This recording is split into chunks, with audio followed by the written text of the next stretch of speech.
Gulat ako.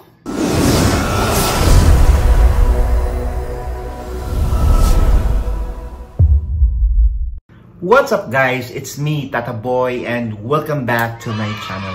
And for today's vlog, I'm going to make another reaction video, and this time it's going to be a movie thriller. Kanina lang guys, nag-release na naman ang Star Cinema ng panibagong thriller sa movie na Black Z. So ngayong taong 2020, Joss Leah is back.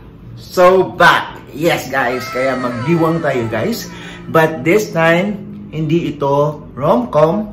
Kakaibang genre ito. So kaabang-abang talaga ito guys. Samahan niyo ako ngayon guys. Watch na natin ang movie thriller ng Black Z. Alright! Here we go! Kala ko na ayos na. Hindi pa pala. Yes. I'm so excited.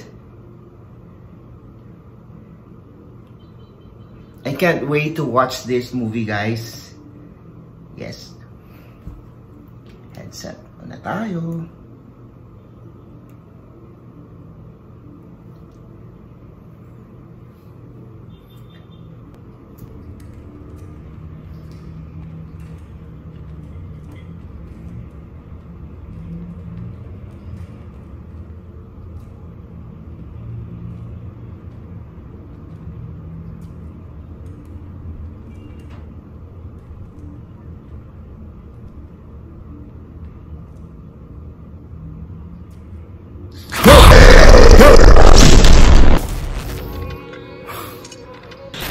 Gulat ako.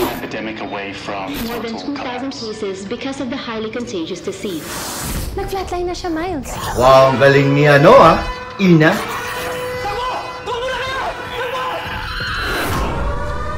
Lock down the campus. Lock it down!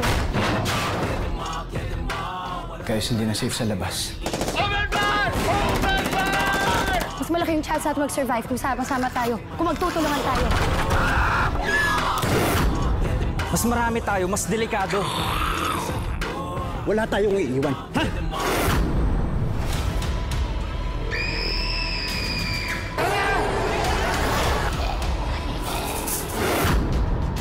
Pasok! Diana! Hoy! Hoy! Huwag ka mag-go! Nako, may mga selfish talaga na tao.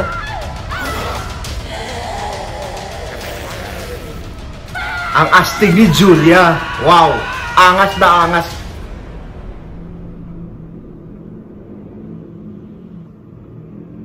January 22. Right! Ayan po guys.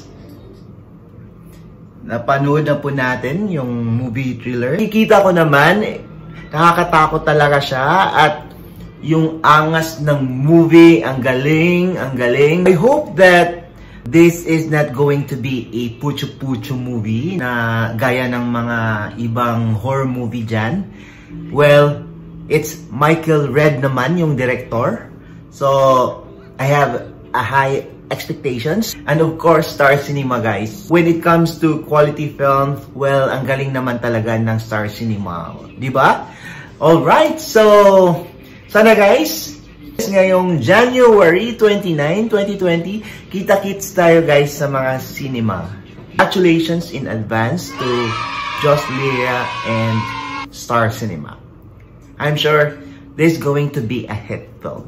Guys, that's it. If you haven't subscribed yet, subscribe na guys sa aking channel. And please, don't forget to smash the notification bell for you to be notified for my next video.